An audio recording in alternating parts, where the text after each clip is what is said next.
Et donc, bonsoir à tous. Merci d'être venus à cette séance de lundi numérique de l'INHA. Aujourd'hui, la séance se déroulera en anglais, nos invités étant chercheurs du British Museum. Et je vous souviens qu'il y aura une captation de la séance et que la présentation sera disponible en ligne à partir de la semaine prochaine sur la chaîne YouTube de l'Institut et dans la section Canal U du CNRS. Donc, je vais partir en anglais. I'm glad to receive and to present Dominic Oldman and Diana Tanase from the British Museum. Dominic Oldman is the head of the ResearchSpace project, a digital research infrastructure based on semantic web technology. But I suppose that they will better explain us later the contents of this platform. And Diana Tanase is the project creator of the same project. Today they'll present us a contribution about different kind of distances in art history and in the digital humanities, and how a digital system can help to overcome these distances, referring to their project ResearchSpace.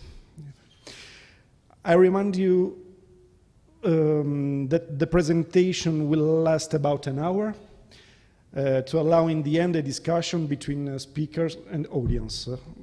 So thank you again, and I give you the floor. Thank you. Thank you for inviting us here. It's great to be in Paris to present ResearchSpace. The idea of distance comes about really perhaps at variance with the way in which digital humanities has developed in terms of using technology. I would say that we are curators at the British Museum. We are part of a curatorial department. We are not a digital department. And the ResearchSpace project is firmly on the curatorial side. And our main aim is to produce something that represents the knowledge of subject experts. And the reason that we have distance in the title is that we can see that technology produces a distance, particularly in the area of art history. And so this presentation that we're about to give will demonstrate the ways in which we can encourage and bring subject experts more into focus when we're using technology and we're using computers and using systems. I think the approach will be slightly different to ones that we've been used to in the past using traditional technologies. If we go to the first slide, which is the introduction. Sorry, we're not, usually we're running around the room rather than sitting down at one particular space. But this introduction sort of gives you a slight idea about what's going to come next in the presentation. So Dominic, it's me, Diana, we're members of a group, the British Museum. We're also members of a group called ResearchSpace. We're part of the ResearchSpace team. We have created for an event this introduction, and this event itself is an event, and it has a time span attached to it. And through the connections you can see, we're starting to build up a little bit of a narrative. And what we're going to try and show you tonight is how you can build narrative and how you can think through data. So traditionally, it's the narrative, it's a textual narrative, and also the visual narrative in which we've been able to build up descriptions of history and of things, material and immaterial. But in this system, we encourage you to think with data, and that means using more expressive data, more meaningful data, more contextual data, and that is what essentially the ResearchSpace system is designed to do. Just to add, this may look like a diagram, but it represents how we actually model in ResearchSpace parts of reality. So in computer science, where my background lies, you always take a piece of reality and create a little model of it. And it's imperfect, and what we're using here is an ontology called CRM, which you might have heard about, where that piece of reality is broken into entities and relationships. So even though it does look like a diagram. It's a beginning for a knowledge base. It's a little model that can be put into ResearchSpace in this case to model this event tonight. And of course, there are missing elements here. It doesn't include you, but to include you, it will be the same as adding me or Dominic, and to all of a sudden, by bringing you in this way into the event, you're bringing your own context with it. So the event can be viewed not just an enumeration of people or as something set at the National Institute of Art History, but this complex setup with people with different background and probably different research questions. If you want to find us, we're not in a warped world as depicted here, but we're based off the Enlightenment Gallery in the British Museum, and inside one of the bookshelves, bookcases, is actually a hidden door, and that's where the team is. The relevance of that gallery, by the way, is that the Enlightenment Gallery was designed in a very different way to the rest of the galleries in the British Museum. The Enlightenment Gallery brings together artificial and non-artificial natural objects, and it brings together objects from different museums, and it's an attempt to answer big questions. It's an attempt to go back to the period of Enlightenment and display things, how they might have been displayed, not exactly, but similar to how they might have been displayed back in the Enlightenment, to show big themes and answer big questions. But of course, the way in which those objects were displayed in the Enlightenment period might not be the way in which we display them today. Today, we've specialized so much, we've become so scientific, we've got experts who are very niche, we're fragmented, the museums have split off. Those different collections no longer sit with each other, the connections between them no longer exist, and the Enlightenment sits as a sort of history of how things were connected previously when there were big collections that were held together. So the important thing about the Enlightenment Gallery is, one, that it cuts across and it has interconnections between different subject areas and different types of things, but also that it shows potentially a different perspective, and also misses lots of perspectives as well, being a physical space. So as a physical space, it's missing, for example, things you won't see many representations, for example, of women in the Enlightenment, because it represents a very sort of male-dominated perspective of those objects. And so if someone came to that Enlightenment Gallery today, presumably they would bring with them different perspectives of how they would see those big questions from a modern perspective. And bringing the modern knowledge, modern perspective, back into a historical period, and seeing how we use our knowledge to improve our understanding of history in the past is an important part of the system. The project has been running for a few years, but its sort of influence or existence depends on Edward Fry, who as an Andrew Mellon fellow at the Cultural Heritage, well, actually it was a Museum and Computers conference. So this is the first Museum in the Web sort of conference in 1968, held at the Metropolitan Museum, sponsored by IBM. Edward Fry was a curator at the Guggenheim, interested in digital matters. It's then when you had these massive mini computers and mainframes computers, and we were just starting off in cultural computing. And he went along to this exhibition of computers and cultural heritage, and wrote a report on it, and from a curatorial perspective came up with this summary, that if computers were going to work for curators and for academics in the humanities, they needed to provide very flexible representations, they need to unify across different disciplines and connect across different disciplines. They need to be able to enable new discoveries and new knowledge. They need to integrate with biographical materials, and generally needed to be able to expand to fit in the needs of curators over time. And we would put it to you that in no way have we ever achieved this in terms of computing. I should ask this question.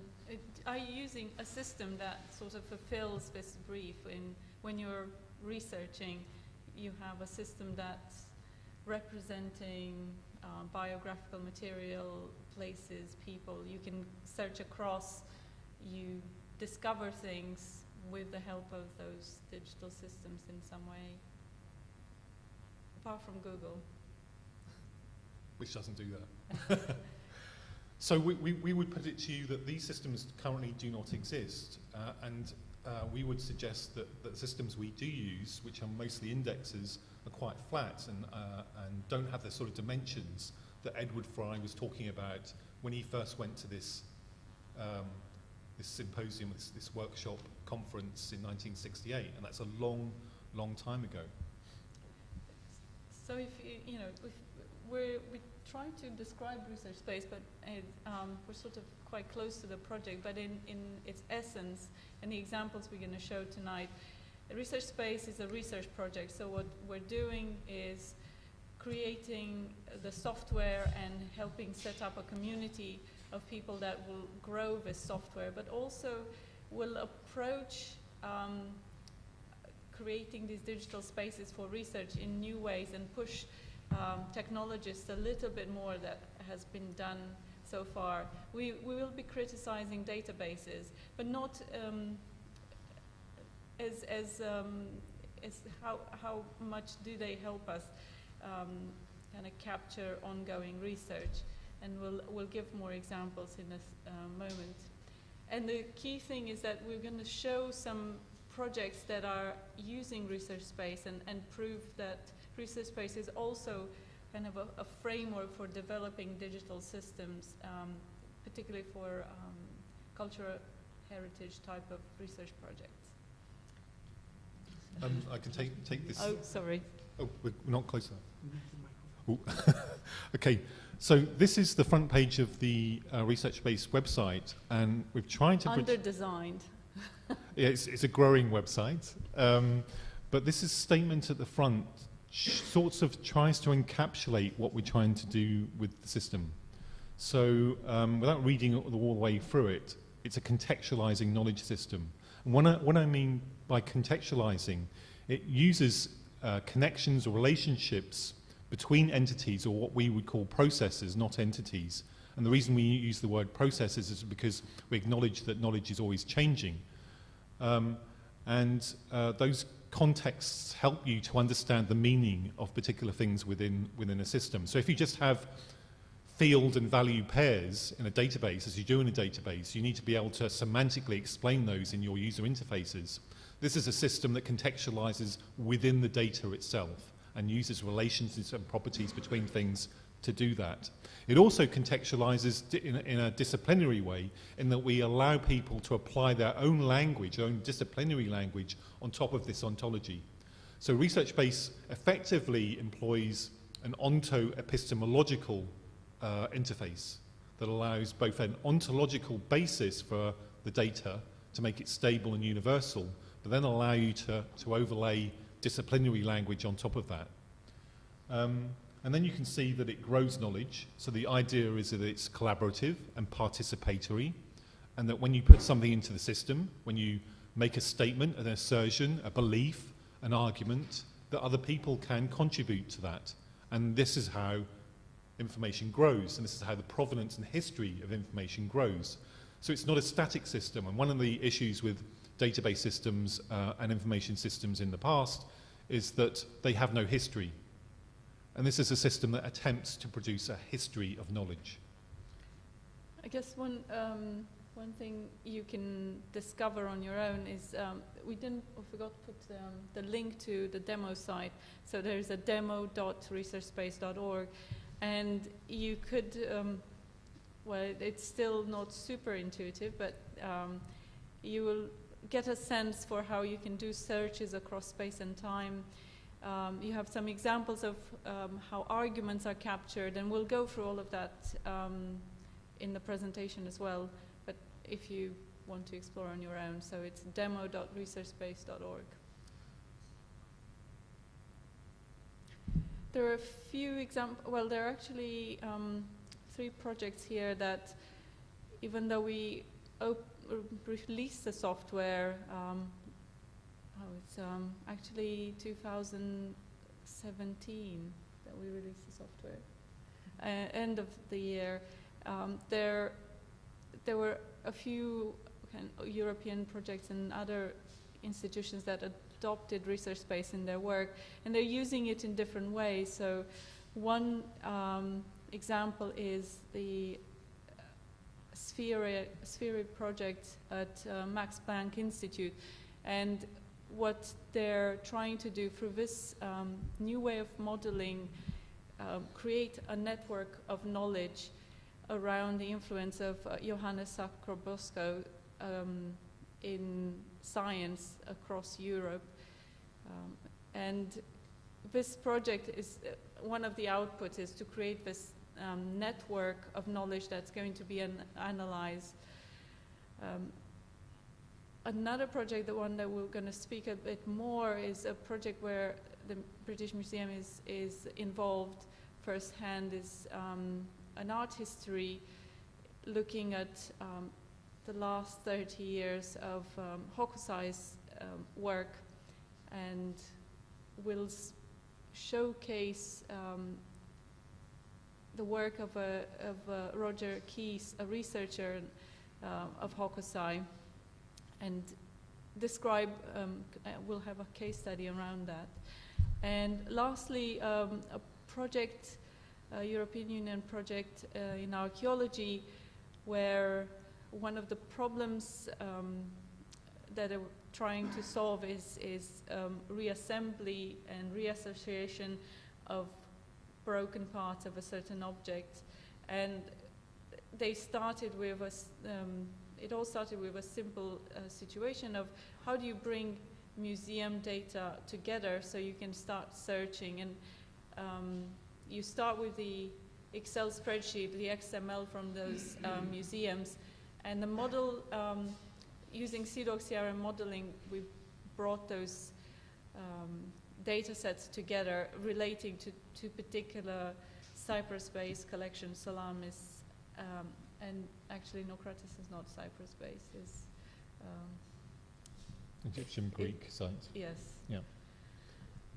So these are projects that are where, in the first case, we're not direct partners, but they've adopted ResearchSpace, and in the 2, we play different roles, and not as technology partners, but as researchers along with the other subject experts. And these are the project collaborations that we're working on right now. They've just started, and they're quite diverse. There are 2 conservation projects, one at Tate, reshaping the collectible, and it turns out that conservation science, conservators in contemporary art, they're already thinking of the same problems that we've been thinking, so we are, I would say they're conceptually where we are, but it was an unexpected surprise for us. I think it's true to say a lot of the curators that we work with want to work in a particular way, but have been constrained by computer systems, and therefore do not use them. So the Tate, for example, we're using straight documentation, and we're backing it up with spreadsheets and stuff like that. But there wasn't a particular system that would allow them to express the types of things that they want to express when examining, for example, time-based media. So they have a project on Tony Conrad. It's a performance and musical and visual piece. And there was no way of analysing that time-based media well in a database that would be accessible to them and also to the audiences that they had. And also, I mean, contemporary art in particular does not want to be represented in computers. So that's, it's a research strand that we're working on. And then the other 2, one is the Amara West project, which is sort of a research project that's been going on for maybe 10 years of excavations, and where we're looking at how can all the research that's been done and the excavation database that's been created can be presented differently and become a live research resource, as opposed to this database of collected facts with research done elsewhere and no new. It almost becomes a relic of it on its own, the database. And finally, the reconnecting Indigenous Australian collections, which is a project, it's an anthropological project where the curator of the museum has identified different shields existing in different museums across the UK, and we're looking at ways of gathering more information about those objects with contributions from Indigenous Australians. And I think we'll say something a little bit about that later on. I think maybe we skip this. Okay. Well, you can just show it. We can skip it. I don't think we've got enough time to do this at the moment, so this little device is on that slide. If anybody wants to ask me what this is after the presentation, maybe we'll have time to do it then. So it depends how much time we've got left, and we'll do something on that. So this is the best way in which we can explain ResearchSpace, I think, is through practical case studies. So this is Late Hokusai, as Diana was talking about, Thought, Technique and Society. It's a project that's based around an academic, Roger Keyes, who has spent his life studying Hokusai and has produced a catalogue raisonné of Hokusai's imprints or impressions. Can I say how many binders? 91 binders, almost, is it 35 years of research? I would have thought it's an extremely long time. So basically he brought these binders of all of this work into the museum and has given it to the museum. And we're attempting to analyse it using a computer system. And we'll have a look at some of the raw materials that he brought in and how we're investigating that. The project itself is looking at thought, Hokusai's faith, how religion has influenced Hokusai's work, and also society as a whole. How Hokusai has been influenced by different styles from the West in particular, and also looking at the networks in which Hokusai was working. So that's the sort of background of the project. The catalogue raisonné is probably how you would expect it to be for a scholar working on something for 35 years who is certainly not computer-based, is analog-based.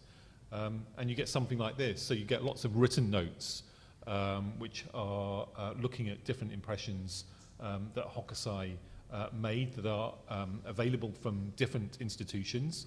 And we'll see soon that prints or impressions of exactly the same thing are very different over time, because these are Japanese woodblock prints. The first one will not be the same as the last one. The woodblocks themselves go through a transition over time. They're scraped, there are different printers involved, there are different styles of those printers, and we'll have a look at that later. But this is how these catalogue raisonnés start with handwritten notes. They start to be organised a little bit into the sort of traditional type of catalogue that we might expect in the curatorial world. So title, date, signature, all of the sort of basic essential information that surrounds some of these objects.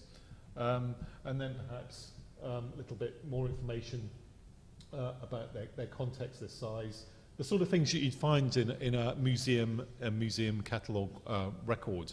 But we'll see a little bit later that this tells you very little about, or informs very little, the research questions that were involved in this project. These have been translated into a database system.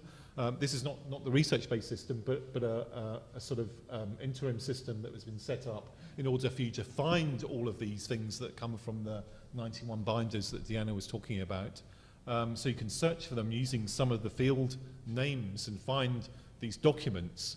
But again, it's an index. it's a catalogue, an index of these materials, and in no way is a starting point for research and allows you to find the things that you may need to start your research, but doesn't record the knowledge of the scholar, in particular Roger Keyes, in them at all. I think in general, one of the points that we'll keep repeating is about databases that are creating after digitization, where you can access things, but you can never add to the understanding of the things that are in the database. So the databases, in a way, they're designed to be just mirrors of basement storage of books or manuscripts, or which is a good start, but it does mean that we're sort of limiting our vision about what a digital system can do for us. I think it's worth asking, how many people in the room use a digital catalogue system to retrieve objects? No? No one in the room? A database of any sort? How many people in the room use databases? The Institute has loads of little links to databases. Yeah. I've seen Anybody use the Institute's databases? So when you're using a database, what are you using it for? What's its purpose?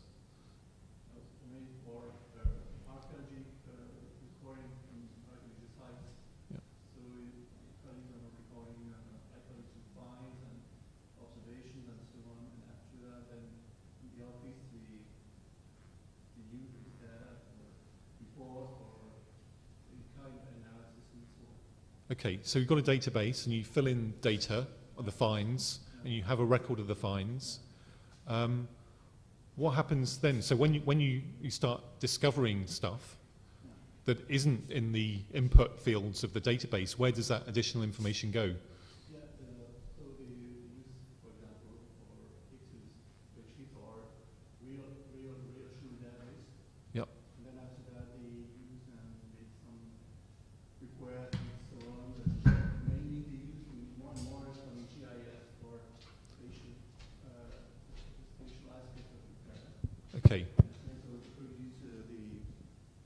Producing maps and produce plans, a great number of different kind of results. Okay. Digital.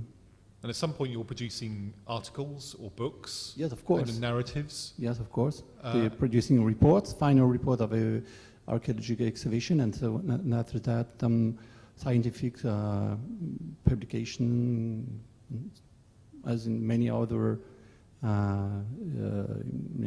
other scientific domains. And how much of the narratives that you produce, the books and articles, rely on the databases as opposed to other types of research? In which sense? I'm not sure. Well, when you're writing an article, yeah. For example, I might have to go off to archives, I might have to read other books, I might have to read other articles. Yeah. The museum catalogue might not have a little bit of information that I need for my article, but it will be only a small part of the research that I need to do in order to produce an academic publication. I'm not sure to understand exactly. From our point of view, at the Scientific National Research Institute in Archaeology, we have to produce final results mainly as under the form of final report about excavation. Okay, and then we have to give to the final results, both materials and all the scientific data, to kind of institution. First of all, is the public administration, okay, and another side to the museums, okay. So how much of the hypothesis and the arguments that you make in your papers make them way back to the databases? How many times we are going to from the data to the? I think what Dominic is trying to say too. So let's say you doubt the content of that record that you found, or it disagrees with something else. So in the case where the record is something that you don't necessarily accept. How is the commentary of the article or the argument that doesn't necessarily agree with the record go back and connect to that database? So the point that we're trying to make is that these databases are created at some point, and data is not perfect. And researchers uncover missing elements. They uncover they look at several records and they see some things that misalign, but their argument can't connect in a structured way to those databases. So that means we have these databases. Now the second interpretation or the analysis goes somewhere else. So what we're doing is we're creating fragments of information that are disconnected, and in order for the next generation of researchers that will try to build on your research, they will have to kind of do a lot of the work you've done to discover. I mean, not you personally, but in general, is one of the points of ResearchSpace is that we have to find, in terms of the way we organize information, ways that allow us to connect from the primary source to new research, and new research goes on top, but in a way that allows us to argue, capture multiple perspectives, and also have kind of some sort of unification of the information, but not in a let's all agree, but let's all be connected in what we're doing. And that's what we are going to try to exemplify how it's done. Well, Sorry, hope that was clearer. I hope this is going to make sense in the coming slides anyway. So I can go back to these things here and I can have a look at them, but I won't get a sense of the sort of research that's been done on them and the new knowledge that is being produced from them. And it's not going back into the catalogue raisonné, it's going elsewhere, it's going into articles or whatever. And it's in the mind of the scholar. So this is Roger Keyes, and I'm talking to Roger, and actually you get a much better sense of what all of this data is about when you talk to Roger rather than when you look at the catalogue. So you can look at some basic information about these things, but the interesting knowledge around them has been collected by this person over many years.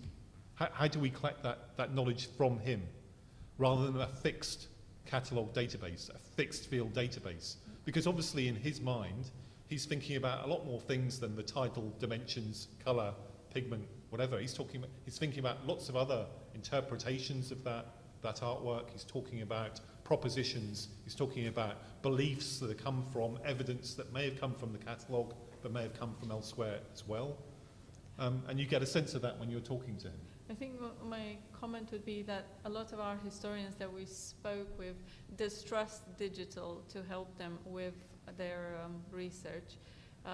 To some extent because they feel like getting close to the actual researchers, being part, going back to Japan in this case, or traveling and having first-hand experiences reduces this distance between them and Hokusai in this case, and it's not something that the digital environments capture. But we are proposing something that helps to some extent reduce this distance, mainly because researchers like Roger Keyes are very rare, and this luxury of actually seeing Hokusai prints firsthand, and in his case he traveled the world and saw about 3,000 of these prints, and he also worked with Peter Morse. So it's not something that happens to all scholars. So digital should help sort of make access, but also the legacy of one researcher can't be just kind of disorganized stacks of things, or maybe organized in some aspect. The other issue that you've got is when you're looking at the data as just fields and value pairs, is that it comes up with lots of questions because you don't understand the processes that are underneath that. And a lot of the projects that we are involved with are looking at the processes underneath the objects, the processes and the people that are involved in producing those objects in the first place, particularly in projects like the one at the Tate. But this is the process. What you're looking at are pictures of a demonstration of how a woodblock print impression is put together. And until you understand that process, it's extremely difficult to make sense of some of the information in an expert way. So this is another way you can learn a little bit more about the underlying processes that are associated with those objects, not simply the facts of those objects. And this is the final bit. So what you get is a final scholarly publication, and it comes up with all sorts of surprising stuff that you will never find in a fixed field database. So these are this is the descriptive, this is the thick description that this art historian has made, examining all of those impressions and collecting all of that information. This is the summary of that knowledge, and it's expressed as a textual narrative. And the reason it's a textual narrative is that the things that Roger Keyes wants to explain can only be explained in that type of way, in that type of descriptive narrative. They're very difficult to get across in a database, in a traditional database.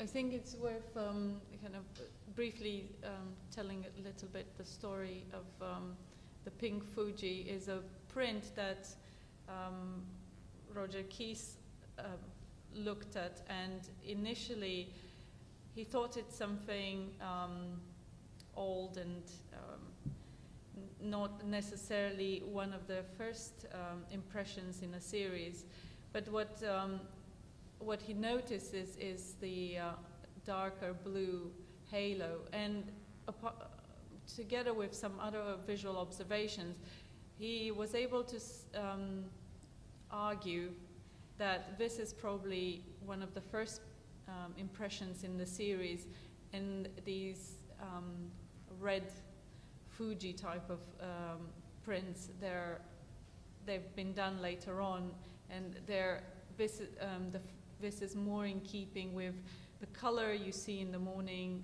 and with a particular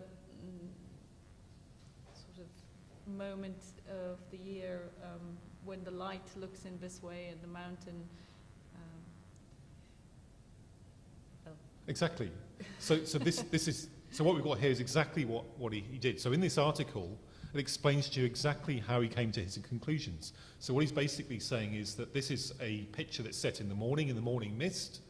It's set at late summer, and there is a certain amount of evidence within those prints that tells him this, including the physical state of the woodblock, of which the attributes or properties of come through on the impression. So here he's talking about an artistic reading, and he's saying, okay, there's some boundaries where the light strikes the mountain, and this is a morning light. So he's starting to feel this is morning. Also, there were clouds. There were altocumulus clouds, which only appear in the morning. So this is a morning print. And this is why the light isn't as bright. This is why this is more authentic than the subsequent prints, which are bolder in the colouring. And the title gives away, to a certain extent, the time of year, southern breeze, but also the snow on top of the mountain. So what he's doing is accumulating lots of facts about this impression that brings him to the conclusion that Hokusai intended this to be a particular misty morning where the light wasn't as bright, but conveyed a particular feeling that he wanted to get across in this print, which is not apparent in the later prints. And this is the print that Hokusai first saw, and of course thousands of prints get done, and the ones that get done subsequently probably are done without Hokusai's guidance. So the printers go off and they print these things how they wish. But the early ones are the ones that Hokusai artistically intended. So I guess this is an example of mass production that interferes with artistic intent. So there is a distance being created between the original intent of Hokusai and what was printed later on. And this is what I think researchers are always looking to find. So this thing here is a paragraph in the text, in the textual narrative, that gives you an idea of his interpretation of this. And there are other contextual elements to this as well. For example, Hokusai's daughter died, or we think she died. One of his daughters died just before he made this print, this design. And he's in a certain state of he's in a certain mood. And he says, thoughts come and go, things come and go, nothing lasts. So they say the print is about this slowly moving clouds across the sky, everything's changing, and nothing stands still. What is left, the truth of impermanence, the perception of emptiness, the skill of non-attachment. When you see the print, you get these feelings from it. And there are reasons why, and there is evidence to suggest that Hokusai intended these particular moods within the print itself. Of course, that's his perspective, and that's his evidence, and he's put it together, and other people will disagree with him. But how do we represent the different knowledge, the different beliefs and arguments that you put forward from different people, and how do you synthesize those in a traditional database system? It's extremely hard to do. Shall I go on? Yeah, if these are... So this is the next bit of it. So that was the artistic reading of the impression. And then he looks at the physical characteristics of these impressions. Because as you're doing prints, the woodblock wears away. And the ink is scraped away from the wood blocks, and they change in nature. And sometimes the blocks are replaced. And so you can get an impression of what impressions came first and what came subsequently by this wear and tear that's shown through the impression. And it's the characteristics of the woodblock that gives away the sequence of impressions, the techniques of inking, so the inking changes across these woodblocks, the emphasis that the printer puts on a particular part of the impression, and the changes in the boundaries of colour between different prints. So this is all the same print, the same design, came from Hokusai, but subsequent prints look very different. And it's the same, maybe in more subtler ways, with other prints, for example, the Great Wave, which has similar features to it as well. And then when we go through, we can see that ink scraping has changed the characteristics of the woodblock. New colours are added, because as you go along, printers may decide that they don't have something, or there's a new pigment, and they may want to emphasise different details. They may, in fact, cut things off the woodblock and change it in that sense. So things are removed, seals are removed. So as these thousands of impressions go along, this thing changes. And so there's an issue here about what is a Hokusai and what is not a Hokusai, and what's the influence of the printers and the people who are down the workflow and influencing these impressions. And again, it's very difficult to capture these different states and sub-states of these, except in the way that Roger's done it through this text. And the databases that we provide are unable to produce and represent that.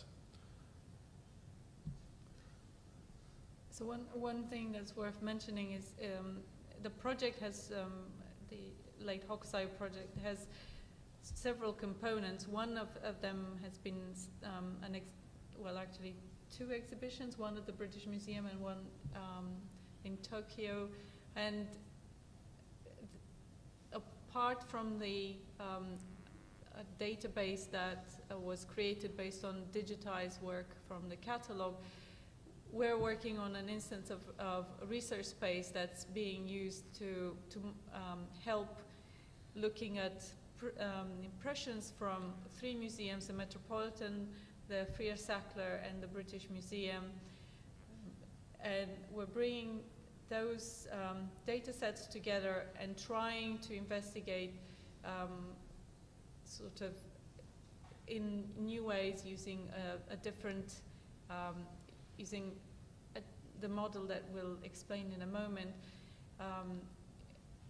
how the different impressions based on the same design, understand the sequence between them, and use as a starting point the state described by Roger Keyes to analyze the ordering. So for us, our role is to enable that what the experts, Hokusai experts want to do. We're no Hokusai experts, so if anybody's in the room, an expert. This slide here is now trying to equate different types of narrative with digital systems. So if there's any historians here tonight, you'll know that history, in terms of its representation, has gone through a number of different turns. So when it became a profession, history was about describing the facts. It wasn't about interpreting them. It was trying to be objective as possible and producing a factual history, a thin description, without context, without interpretation. And then as history has progressed, through more scientific history, structural history, social history, and cultural history, narratives have become richer and more contextualized and have interpretation attached to them. And so this slide is showing you that there is a correlation between the original sort of thin descriptions that historians gave, the factual descriptions of history, and a thin, what we call a thin digital system. So a thin digital system to us is an information system that stores and processes structured data with a predefined data model used to record independent instances of entities, so records, with no explicit semantics or contextualized relationships, typically presenting information in absolute time and space for the purposes of creating a finding aid or an essential reference. So this is our definition of a traditional type of recording indexing database. And we want to make a differentiation between that type of database and the sorts of databases that are coming online, like ResearchSpace. And ResearchSpace is not the only project that is looking at knowledge systems. So this is the slide that corresponds to this. Is the thick system. So a thick textual narrative, a thick description, something that Clifford Geertz, an anthropologist, coined, is a richer interpretive approach with context and attempted to incorporate a manageable underlying argument addressing issues of quality, transparency, and accessibility. So this is bringing in many more elements. This is bringing in subjectivity, but subjectivity in order to compare and produce generalizations from those micro-analysis, from those very rich descriptions of a particular part of history. And so we've made a correlation with the type of systems that ResearchSpace is. It's a thick digital system in that it's an information system using structured data in which there are flexible, remember we talked about the original curator and the Metropolitan in 1968, flexible structures, flexible and expandable structures of information describing internally related processes that which are dependent on each other with explicit semantics and context, and connect these processes across different types of time and space. So we're interested in this information being able to connect across time and space, not simply being set in absolute time and space. So this is where we come to the concept of distance. So what effectively we're saying is that although technology is shrinking distance and allowing us to access more and more information and seemingly bringing us closer to the resources that we have, so lots of us historians will use digital techniques in order to find images, for example, and find information about these works. Even compare. Sorry? Even compare images with overlays and compare. There's all sorts of technology out there for image searching and all sorts of bits and pieces. We're not capturing some of the sorts of knowledge that Roger Keyes and others are capturing in narratives, and therefore the nearness is still a problem. Our distance is reduced technologically, but our knowledge is no nearer.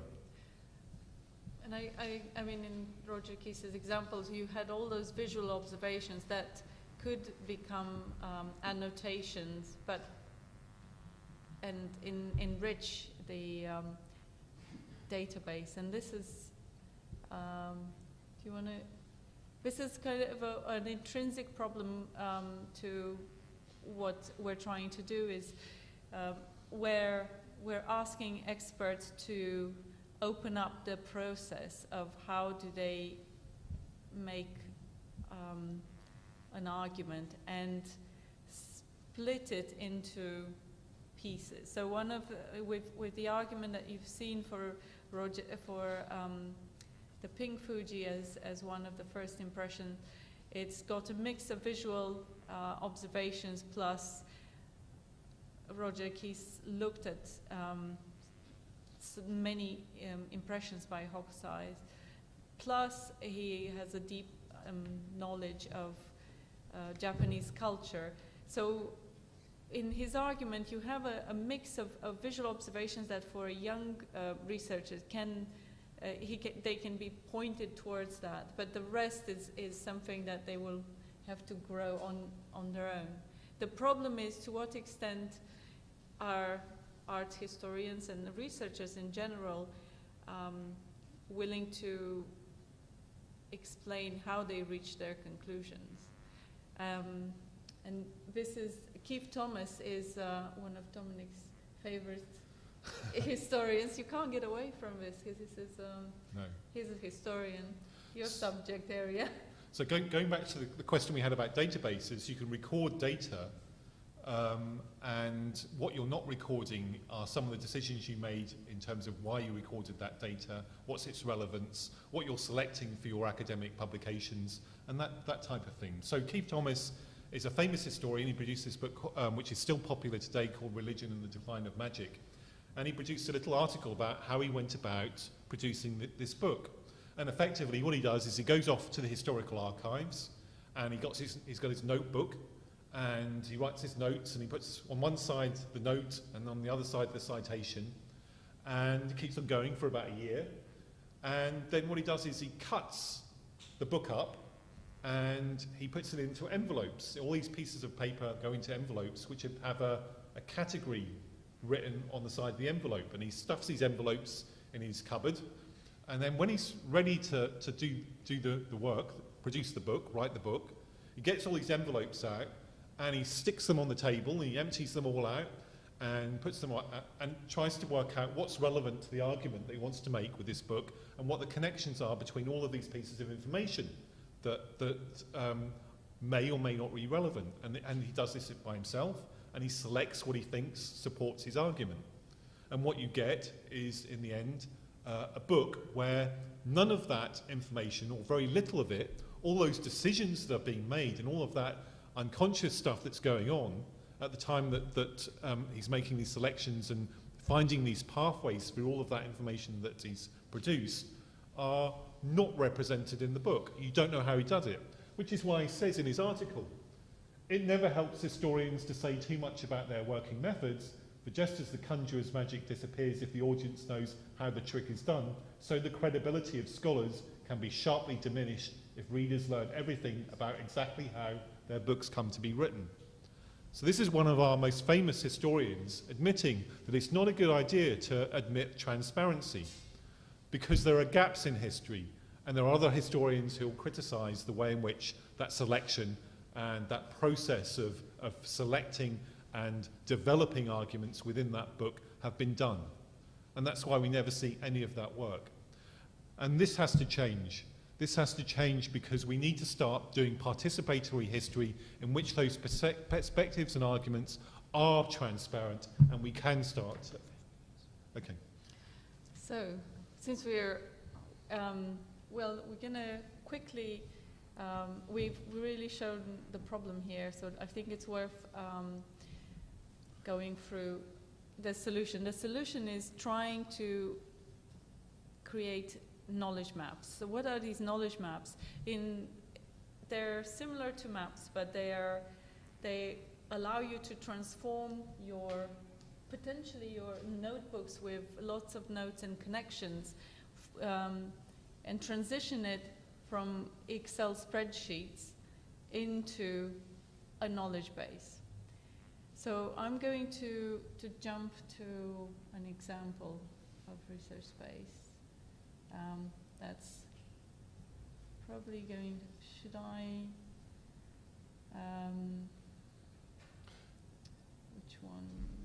Okay, to the Hokusai one. We can go to the Hokusai one.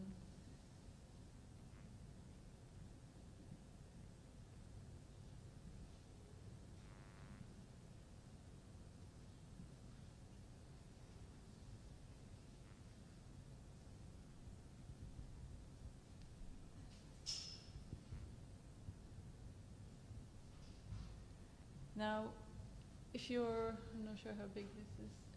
It's Oh. not there at all because it's... Sorry. Oh, I need to get, come out of presentation.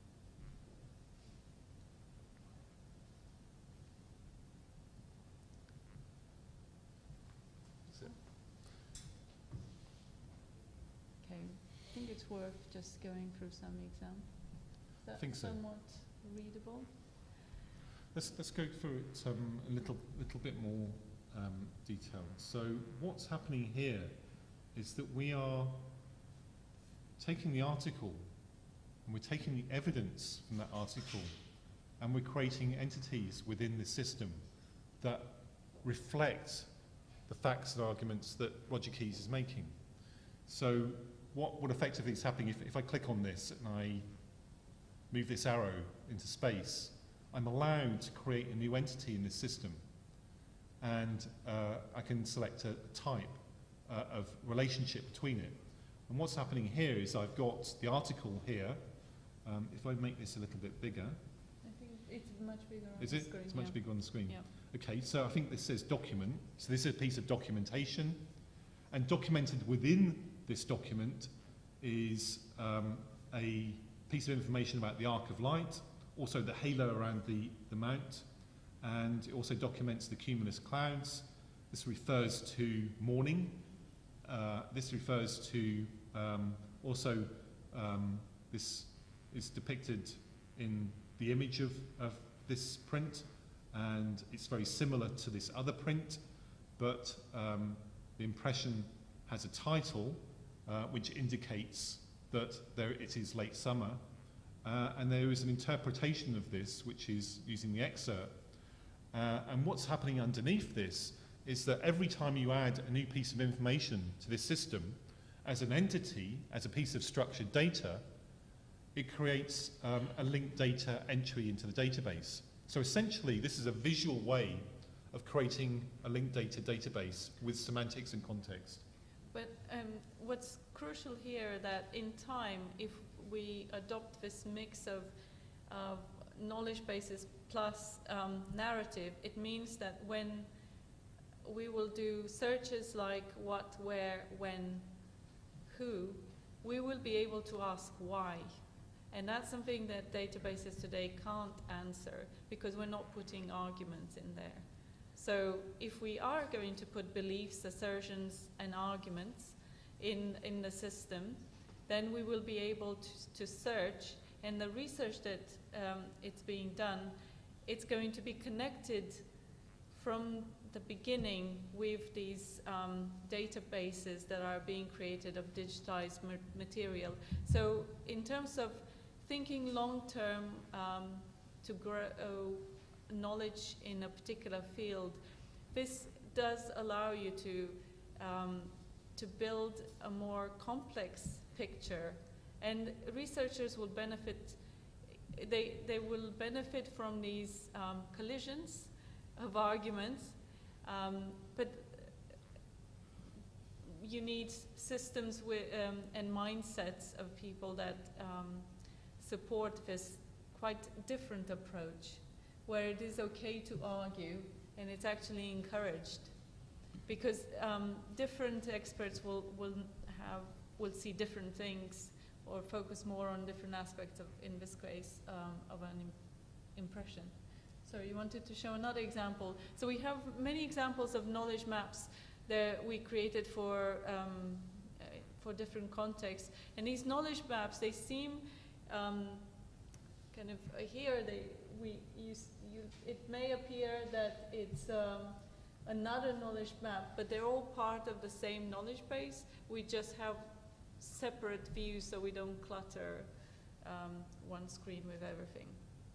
So essentially what we're creating is thousands upon thousands of knowledge patterns which become available to researchers, and if they require more, we can produce them. Where the knowledge patterns are these links between things, sorry. And these labels are ones which can be adapted to disciplinary language. So the underlying knowledge patterns of the ontology are intact in terms of integrating the data, but different disciplinary different disciplines can use different terminology in order to establish these relationships, but nevertheless they'll integrate with every other disciplinary language and every other interdisciplinary attempt to explain some of these aspects. So this is a knowledge map which is trying to explain the process of creating the woodblock and the modifications to the woodblock and the changes to the woodblock over time. Now, what we need to show, because we haven't got much time, so what is really essential that we show you, if I go to demo and log in, is that those... A new kind of narrative? Yeah. That those knowledge maps are a resource in the system and can be embedded into narratives. So what you start to do is merge the data that you've been produced into the narratives that you produce for accessibility. If you scroll back up, this is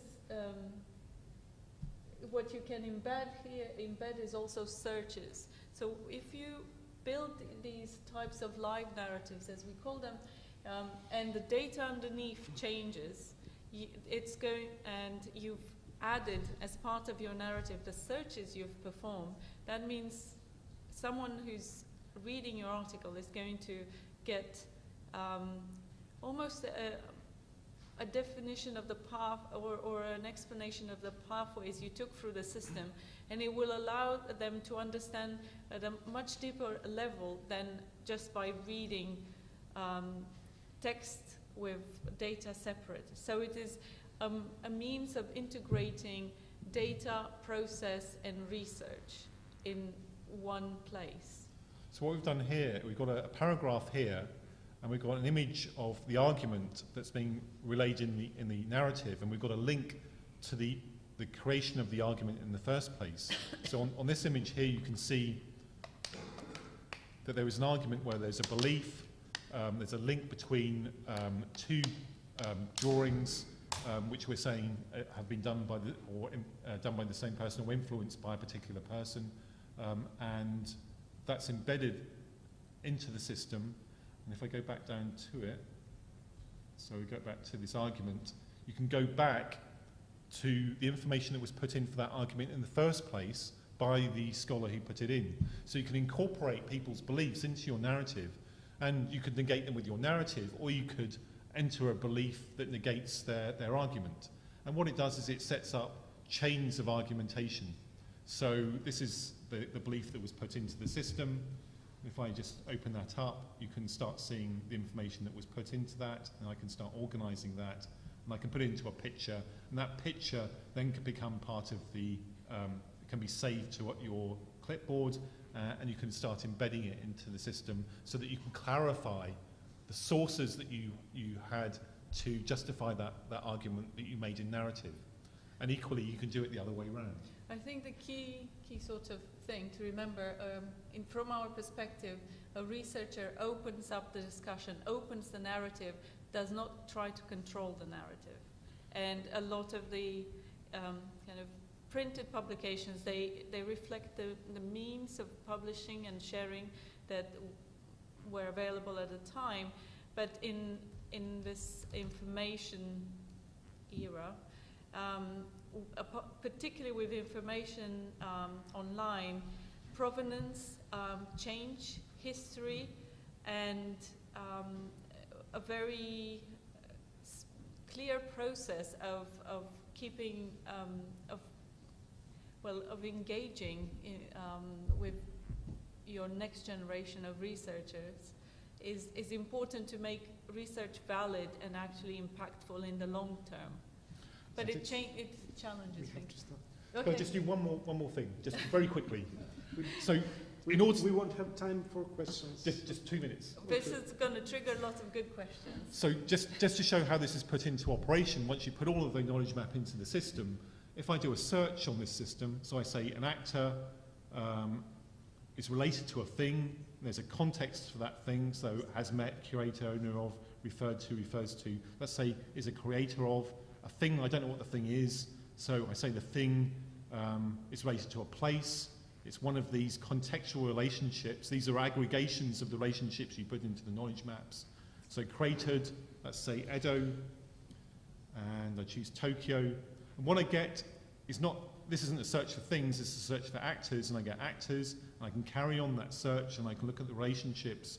Let's say time, so let's have a look at Hokusai's times. Let's say it's created in Hokusai's time, so let's say 1790, the end part of Hokusai's life, 1850, let's say. And if I select that, it obviously narrows it down. When I get to this stage, I can then use this search. So this is a data set that I've produced. I can save it into my clipboard, or I can come back and I can use it. So here's the search compressed here. And then what I'll do is I'll use it to find things that refer to those actors from that period and that place. And what I end up with is correlations across space and time. So here's modern art that is related to the Edo artists in 1790 to 1850. And for example, here's a record of someone who has a Hokusai print tattooed on his body. So this is how time and space is then connected, and how we can make these knowledge maps work for us in terms of joining knowledge together and being able to answer bigger questions with more information that we can handle as individual researchers, which is manageable and accessible to us. And we'll stop there.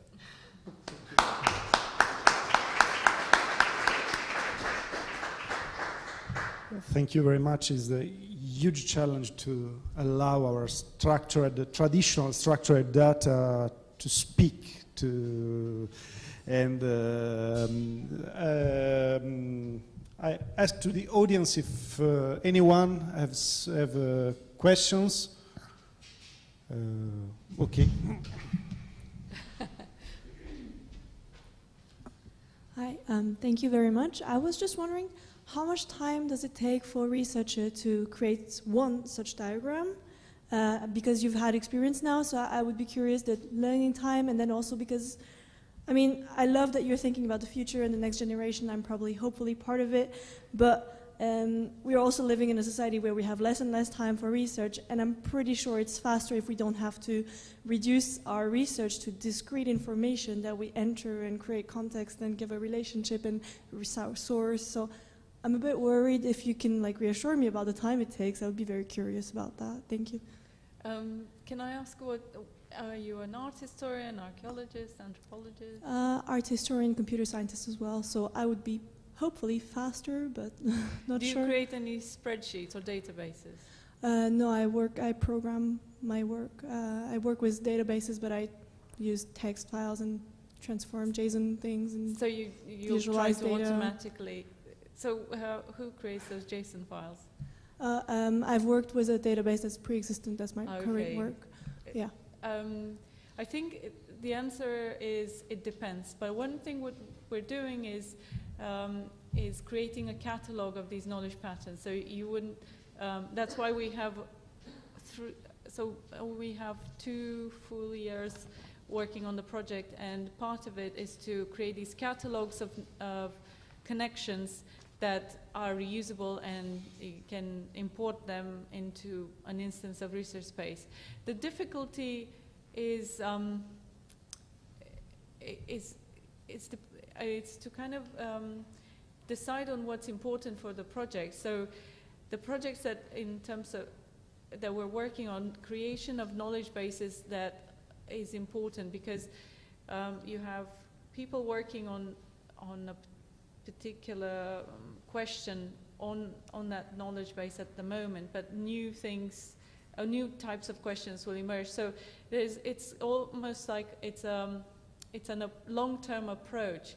So if what you're working is super niche, if you use this type of system, that means it can later on connect to a bigger system that maybe you only refer to one entity in that bigger project. So there's value in both, but I would not want to quantify it takes 10 hours. I think if you understand the process and you're invested in the value, in the long-term value, if it takes 5 hours or 10 hours, it's not, it's like, it's... I can quantify it. It's hugely more efficient than what we're doing at the moment.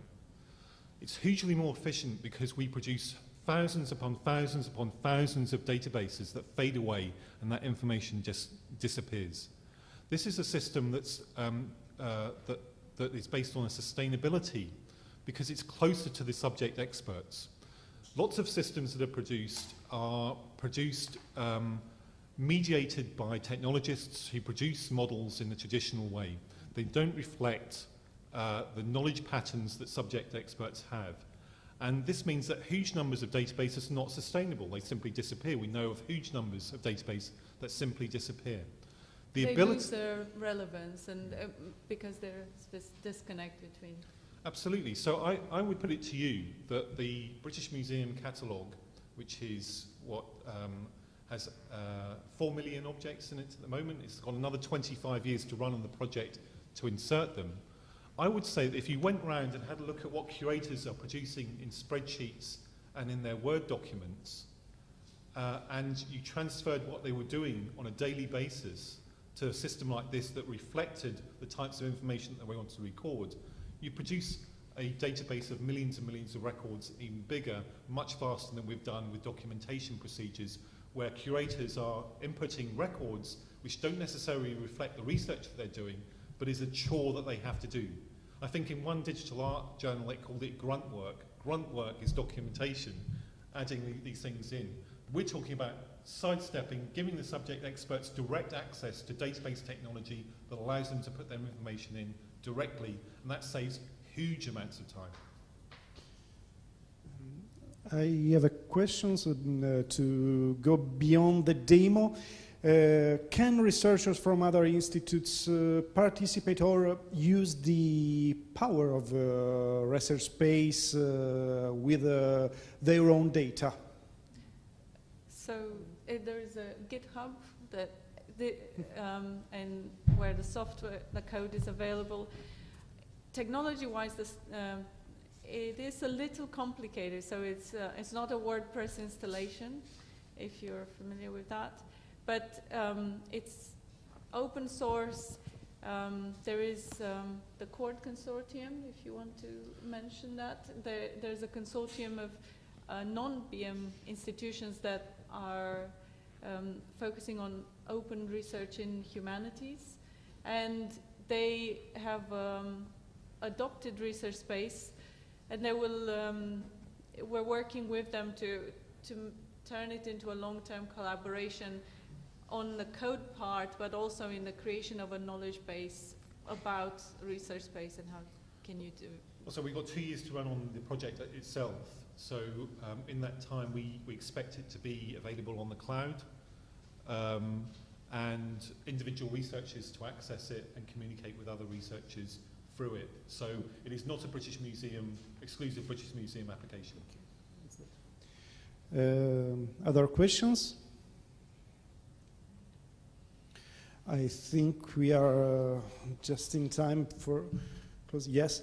So thank you again for your presentation. Et pour les autres, le rendez-vous c'est lundi 11 février pour la prochaine séance de lundi numérique de l'INHA. Ce sera avec Gauthier Poupeau de l'Institut national de l'audiovisuel, qui présentera un modèle de données uniques pour décrire toutes les collections de l'INA. Donc, merci beaucoup et bonne soirée et good evening. Yeah. Thank you. Thank you.